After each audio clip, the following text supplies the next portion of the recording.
The Fuzzy Choo Choo by AnnMarie Petersen, illustrated by Kristine. The Fuzzy Choo Choo. For Andrew, who always loved stories about trains. Marlowe was a little black caterpillar who lived on a big meadow.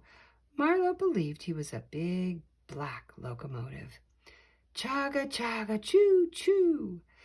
He chimed over and over as he sped along the branch of a tall tree.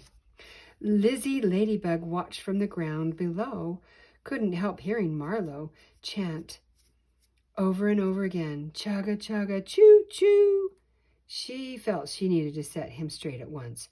You are not a train, she stated. You are a caterpillar, and one day you will be a big, beautiful butterfly, bouncing around the meadows, she said. Marlowe smiled as he replied, I'm the fastest train this railroad has ever seen. Misty the butterfly floating above in the air heard Marlowe, and she chuckled out loud. Ha ha ha ha. Marlowe believes he is a frolicking freight train, a lightning locomotive, a cargo carrier, she mockingly teased. Meanwhile, Marlowe continued on his way, smiling at the world. He believed that he was indeed a lightning locomotive, a frolicking freight train, and a carnival cargo carrier. Chugga, chugga, choo, choo. The summer sped by swiftly as Marlowe moved along his merry way.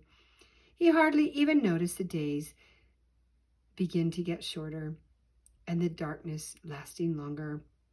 He continued day after day, chugga, chugga, choo, choo, ing all along his way.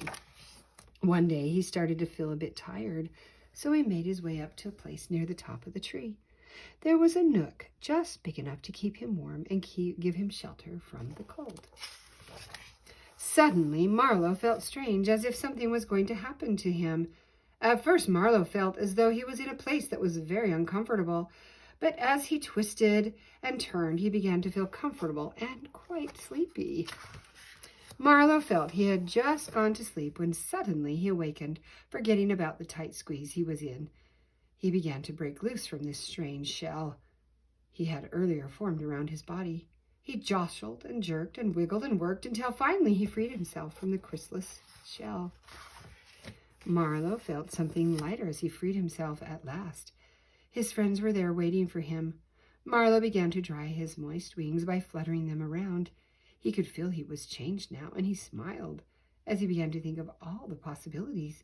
See, said Lizzie Ladybug, I was right, but you would not listen to me. You are not a locomotive, said Misty. You are a big, beautiful butterfly. Marlowe could see the world very clearly now. He began to try his wings. He fluttered above his friends and roared with delight. I am an airplane, fast, flying, fun, fabulous airplane. With that, Marlowe flew over the big meadow, knowing his new adventures would be better than ever. The end.